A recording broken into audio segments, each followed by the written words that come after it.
Meet Taylor Meow Swift, a blonde tabby who thinks she's the boss of the alley. Fur's okay, eyes sharp enough to roll when she wants, and a walk that says, "I'm here, but don't expect me to care." Then there's Travis Kelce, a big orange tomcat who's more muscle than sense.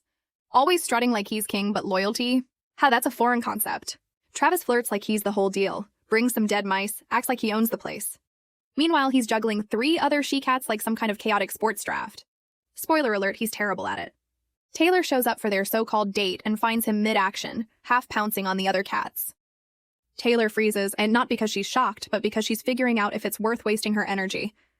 Travis tries to explain. Big mistake. No cat believes that nonsense. Next morning, Taylor sprays the fence. Eviction notice served. Travis? Blocked and left in the dust. Taylor? She moves on, joins the night patrol, hunts better prey, and doesn't look back. Travis Kelce? Still trying to figure out what just happened. In a small corner of a quiet shelter, a tiny calico kitten named Mika hid behind a pile of blankets. She was the smallest of all the cats, fragile, shy, and always overlooked. Every day she watched the other cats get adopted, wondering if anyone would ever notice her. One afternoon, a young cat with a limp entered the shelter. His name was Taro, and he had been injured in an accident that left him walking with a slow, careful step. While the other cats played or slept, Taro noticed Mika struggling to climb onto a soft toy. She tried once, failed. Tried again, failed. But she didn't stop. Taro sat beside her, his tail wrapping around her tiny paws. He understood the feeling of being small, of trying hard when things weren't easy. Mika looked up at him with wide, hopeful eyes, surprised that someone finally saw her. "You're just like me," Taro purred softly. "Small, but strong." For the first time in days, Mika purred back, quiet but warm, like a spark finally catching fire. A kind caretaker noticed the bond forming between them and made a decision. The two would stay together. When Mika walked out of the shelter for the first time, Taro walked beside her, limping but proud. 2 little fighters, each broken in their own way, had finally found strength in each other. And from that day on, Mika never felt invisible again. In a quiet flower-filled backyard lived Lyra, a sweet white cat with big, hopeful eyes. And of course, because life loves irony, she fell for Rumo, an orange tomcat. Yes, orange. That alone should have been the first red flag. I've dated orange tomcats before. Would not recommend. Rumo promised her the moon, the stars, and probably a tuna buffet he couldn't afford. But like every male cat with too much confidence and not enough brain cells, his heart wandered faster than a flea on espresso. One afternoon, Lyra caught him cuddling a tabby and grooming her like she was some kind of bargain bin princess. The same grooming he once used on Lyra. Typical. He looked surprised, but did he follow her when she walked away? Please. He just sat there like shame had taken the day off. Next morning, gone. No explanation, no goodbye, not even a guilty meow. Just the scent of betrayal and cheap perfume drifting in the wind. Lyra broke down for a bit. She wouldn't eat, wouldn't groom. Honestly, she looked exactly like I did after my 3rd breakup. But then came Suri, the wise old neighbor cat. You know, the type who speaks like she invented patience. She nudged Lyra every day until she got up again. "You're still here," Suri purred. "Which means you're stronger than what left you." And honestly, Bars, I should have written that down when my ex left. Little by little, Lyra found herself again. She cleaned her fur, explored new corners of the garden, and finally remembered she was that cat. Then, months later, guess who slinked back? Rumo. Thin, tired, looking like life had chewed him up and forgot to spit him out.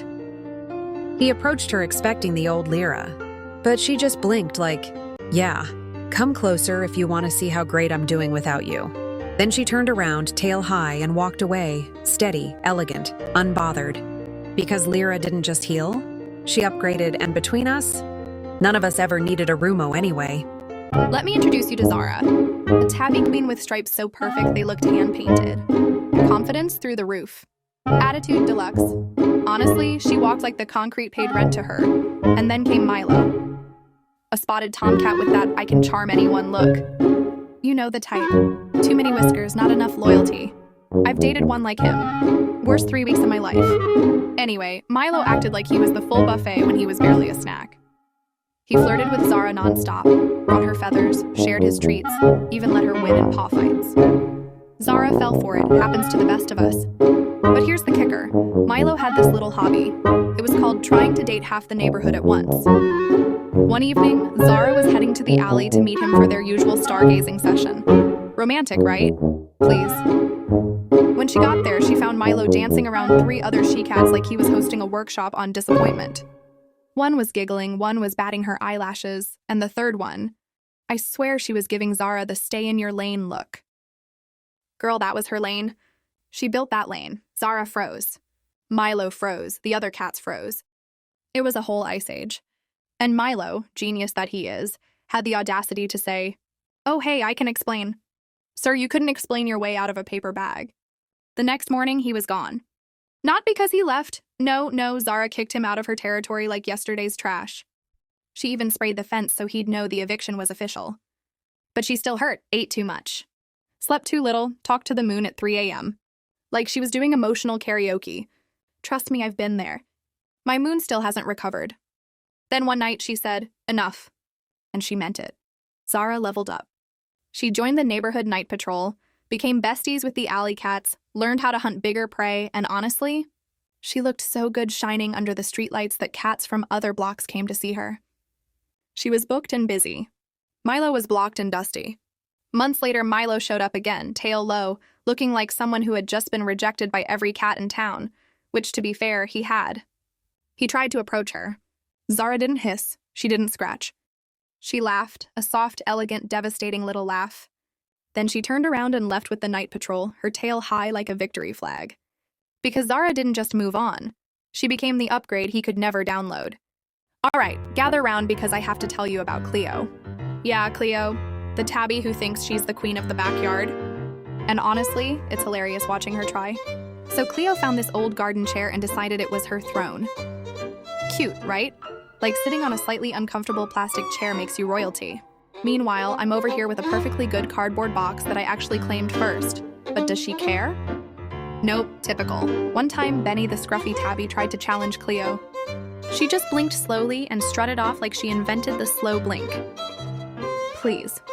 If that's supposed to scare anyone, I'm the Queen of England. Benny probably rolled his eyes so hard he almost sprained something. Then the raccoons came. Finally, some real excitement. Cleo gave them the glare of 1,000 suns, whatever that means.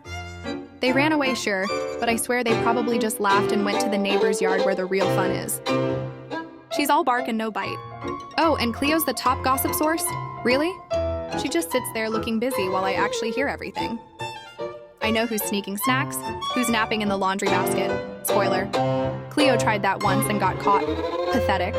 And which cats have the cutest meows to manipulate the humans? Hint, it's definitely not Cleo. Speaking of humans, Cleo totally ignores hers for 10 minutes before accepting tuna like it's some grand favor. Meanwhile, I get my humans to worship me all day with just a tail twitch and one perfect head tilt. She's lucky if she gets a half-hearted belly rub. Sure, Cleo lives for herself. Or at least that's what she says. Probably because she's too clueless to notice when the birds fly right past her, or when she tries to sneak past me and I totally catch her. So yeah, if you hear a meow in the backyard, it's probably Cleo trying to remind everyone she's in charge. But let's be real, I'm the one actually running the show. Because if you don't laugh at Cleo's delusions, who will? Jess was a cat done with others who ghosted for days and showed up only when it suited them. Lots of meowing, zero effort. She gave Mark every chance, a cat who promised the moon but couldn't even reply to a meow on time. Always excuses, hunting, tails hurt, thinking about switching territories. Spoiler, just avoiding Jess. One night, Mark called at 3 a.m. drunk, asking for food like Jess was his personal feline delivery service. Jess snapped, "I'm not your 24/7 Uber or emergency takeout." Mark tried to play victim, but Jess blocked him like a queen. No drama, just silent rejection. Because sometimes the best revenge is walking away and thriving. Jess is shining now, no patience for nonsense. The real losers? Cats who put ego above respect. And no one's got time for that. Suki, the sleek Siamese, fell for her gym instructor. Strong, charming, and definitely out of her league. They had a whirlwind romance, but then she found out she was pregnant, and he disappeared without a trace. Alone, scared, but determined, Suki decided to raise her kitten herself. Every night she whispers hope under the moonlight, knowing love isn't always about happily ever after. It's about fighting for your family, no matter what.